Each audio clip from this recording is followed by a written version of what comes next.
नमः शिवाय। हिंदू कहानी संग्रह में आप सभी का स्वागत है। आइए जानते हैं सुखिया अमावस्या की कहानी और महत्व। 30 अप्रैल को शनिश्चरी अमावस्या है।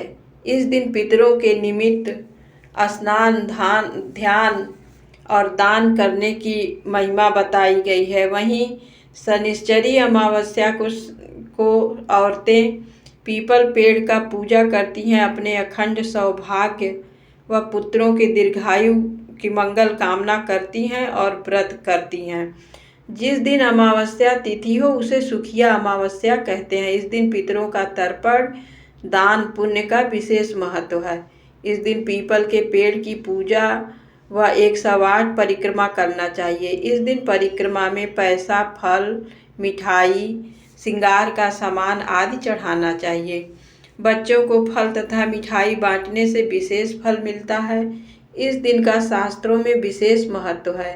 इस व्रत को सुहागिन स्त्रियां अपने पति व पुत्र की दीर्घायु के लिए और अखंड सौभाग्य के लिए मंगल कामना करती हैं और पीपल वृक्ष की पूजा करती हैं।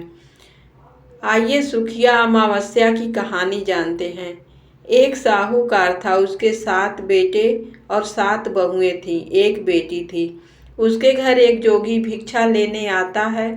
जब बहुएं भिक्षा देती हैं तो वो जोगी भिक्षा ले लेता है, और जिस दिन बेटी भिक्षा देती है तो वो साधु बोलता है, जब बेटी देती है तो वो जोगी भिक्षा नहीं लेता और बोलता है, बेटी सुहागन तो है पर इसके भाग्य में दुख लिखा है। ऐसा सुनकर बेटी दुबली होने लगी तो बेटी की माँ ने बेटी से पूछा, बेटी तू क्यों सूख रही है, क्यों दुबली होती जा रही है? बेटी की माँ ने जब पूछा तो बेटी ने रोते हुए अपनी माँ को जोगी वाली सारी बात बताई। दूसरे दिन माँ ने छुपकर जोगी की बात सुन ली और जोगी के पांव पकड़ लिए और कहा कि आप ही कुछ इसका उपाय बता सकते हैं कि इसके भाग्य में क्या लिखा है, इसका उपाय बताओ। जोगी जी ने कहा, 7 समुंदर पार एक धोबन रहती है। वह प्रत्येक माह सुखिया अमावस्या का व्रत करती है। यदि वह इसका फल इसको दे दे तो इसके भाग्य में लिखे दुख टल जाएंगे।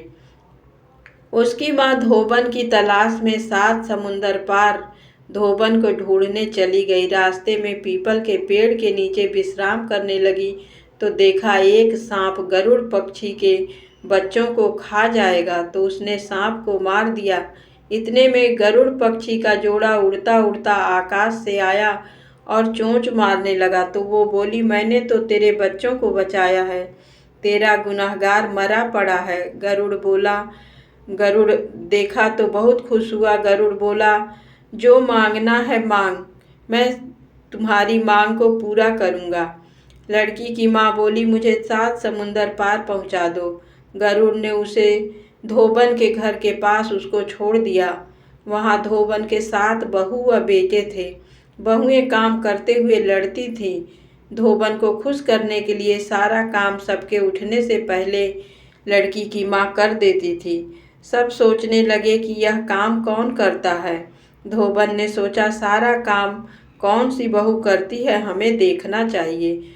चुपचाप आंखें बंद करके सो गई तो देखा एक औरत आई और सारा काम करके जाने लगी। धोबन ने उसको रोक कर पूछा, तू किस स्वार्थ से हमारे घर का काम करती है? साहूकारनी बोली, मेरी बेटी को आप अपना सुखिया अमावस्या का पुण्य दे दे, और सारी बात बताई। धोबन तैयार हो गई। अपने घर वालों को बोल दिया कि मेरे आने तक किसी को भी घर के बाहर न जाने देना। साहूकारनी के साथ धोबन उसके घर आ गई। बेटी के ब्याह की तैयारी करी। दूल्हा दुल्हन फेरे में बैठे। दूल्हा के पास धोबन मिट्टी की हांडी, कच्चा दूध, कच्चा सूत लेकर बैठी। इतने में दूल्हे को डसने के लिए सांप आया। धोबन ने उसे हांडी में डाला और कच्चे सूत से हांडी बांध दी। तो ब्राह्मण बोला, दूल्हा तो डर के मारे मर गया, तू उसे जीवन दान दे। धोबन ने उसके ऊपर कच्चे छींटे दिए और कहा, आज तक जितनी सुखिया अमावस्या करी उसका पुण्य साहूकार की बेटी को लगना, और जो सुखिया अमावस्या करूं उसका पुण्य साहूकार की बेटी को लगना। आगे जो सुखिया अमावस्या करूं उसका फल मेरे पति को लगना। इतना बोलते ही दूल्हा उठ गया। काम पूरा हुआ। वो अपने घर जाने लगी तो साहूकारनी बोली, मैं आपको क्या दूं? तब धोबन बोली, मुझे क्या चाहिए, बस एक मिट्टी की हांडी दे दे। रास्ते में सुखिया अमावस्या आई। उसने हांडी के 108 टुकड़े कर पीपल के नीचे रखे, 13 टुकड़े एक जगह रखे और पीपल के 108 परिक्रमा दी और टुकड़े पीपल में गाड़ दिए। घर जाने लगी। घर आई तो उसका पति मरा पड़ा था। उसने पति पर सुहाग का छींटा दिया और कहा, मेरी सुखिया अमावस्या का फल मेरे पति को मिले।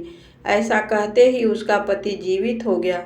एक ब्राह्मण आया और बोला, सुखिया अमावस्या का जो किया हो वो दान दो।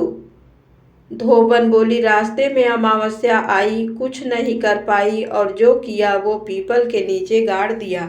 ब्राह्मण ने जगह खोदी तो पाया कि वहाँ 108 और 13 सोने के टुकड़े रखे हैं। इकट्ठे करके वो घर आया और धोबन से बोला, इतना धर्म किया और कहती कुछ नहीं किया। धोबन बोली, ये सब तुम्हारे भाग का है, आप इसे ले जाओ। ब्राह्मण बोला, मेरा तो चौथा हिस्सा है, बाकी 3 हिस्सा आपकी इच्छा है, आपकी जिसे इच्छा हो उसको दे देना।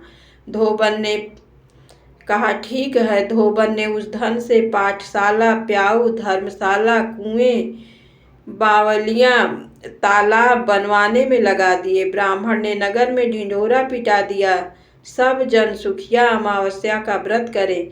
हे सुखिया अमावस्या, माता साहूकार की बेटी को दिया वैसा अमर सुहाग सबको देना। जय बोलो सुखिया अमावस्या की जय। पितृदेव्य नमः। धन्यवाद।